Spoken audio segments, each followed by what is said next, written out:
હાર્દિક પંડ્યા, જેણે ગુજરાત ટાઇટન્સને સતત 2 વર્ષ ફાઇનલમાં પહોંચાડી અને પહેલા જ વર્ષે ટ્રોફી જીતાડીને ઇતિહાસ રચી દીધો હતો, પણ આજે એ જ કેપ્ટન જ્યારે મુંબઈ ઇન્ડિયન્સની કમાન સંભાળી રહ્યો છે ત્યારે 2026માં ટીમ સતત 4 મેચ હારી ગઈ છે. જ્યારે હાર્દિક ગુજરાત ટાઇટનમાં હતો ત્યારે તે ટીમનો એકમાત્ર સર્વોપરી નેતા હતો. ત્યાં કોઈ જ ગ્રુપ બંધી નહોતી. કોચ આશિષ નેહરા અને હાર્દિક વચ્ચે ગજબનું ટ્યુનિંગ હતું. ત્યારે હાર્દિકને ખબર હતી કે મારે જે નિર્ણય લેવો હશે એમાં કોઈ દખલગીરી નહીં કરે.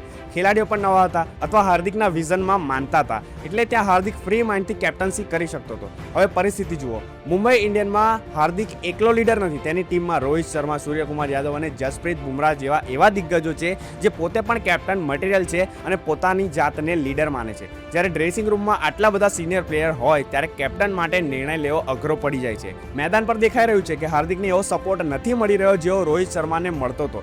જ્યારે ટીમના સિનિયર ખેલાડીઓ જ મનથી કેપ્ટનને ન સ્વીકારી શકે ત્યારે મેદાન પર તેનું પરિણામ હારમાં જ આવે છે. કહેવાય છે ને કે નામ મોટા અને દર્શન ખોટા.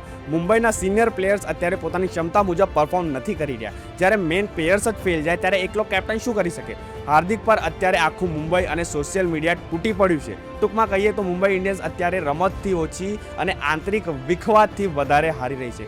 ગુજરાતમાં હાર્દિક રાજા હતો, પણ મુંબઈમાં તેને ડગલે ને પગલે પોતાની કેપ્ટન્સી સાબિત કરવી પડી રહી છે. જો સિનિયર ખેલાડીઓ હાર્દિકની પાછળ અડીખમ ઊભા નહીં રહે તો 2026ની આ સિઝન મુંબઈ માટે સૌથી ખરાબ સાબિત થઈ શકે છે. મારો હાર્દિકને ખુલ્લો સપોર્ટ છે, કારણ કે હીરો એ નથી જે જીતતી ટીમમાં રાજ કરે. હીરો તો એ છે જે હારની ટીમમાં ગાળો ખાઈને પણ એકલો ઊભો રહે. અને હા, આ રીલને શેર કરો હાર્દિક પંડ્યાના દરેક ફેનને. અને જો તમે હાર્દિક પંડ્યાના ફેન હોવ અને તમે ઈચ્છતા હો કે હાર્દિક ગુજરાત ટાઇટન્સમાં પરત ફરે તો હમણાં જ આ રીલને શેર કરો.